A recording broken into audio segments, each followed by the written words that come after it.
बिस्मिल्लाहिर्रहमानिर्रहीम। मैं आज सारी कौम को कह रहा हूं कि दरख्त लगाना हमारी आने वाली नस्लों के लिए इतना जरूरी है। अगर हमें अपने बच्चों की फिक्र है तो हम सबको अपनी जिम्मेदारी समझनी चाहिए कि हम सबकी जिम्मेदारी है कि मुल्क में हम दरख्त लगाएं।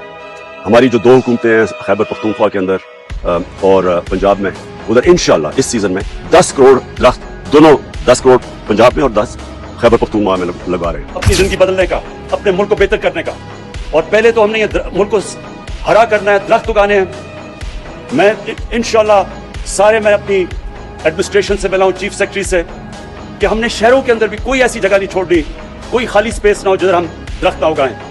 अपने मुल्क को हरा करना है। खैबर पख्तूनख्वा में बिलियन ट्री सुनामी के नाकाबिले यकीन नतायज सामने आ रहे हैं। स्वात, मट्टा और दीगर वादियों में बंजर पहाड़ अब खूबसूरत सब्जे में तब्दील हो चुके हैं।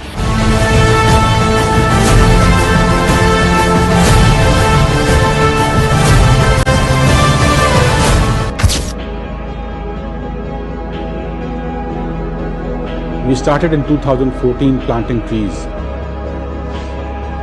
and we set a target of 1 billion trees, called it the Billion Tree Tsunami. Tsunami not in a negative sense but in a positive sense. सबसे पहले आपको बताएंगे, वज़ीर-ए-आज़म इमरान खान का कहना है कि पीटीआई पहली पार्टी थी जिसने पाकिस्तान में माहौलियाती आलूदगी को समझा। अपने एक ट्वीट में उनका कहना है कि पीटीआई की पहली सूबाई हुकूमत ने बिलियन ट्री सुनामी शुरू की।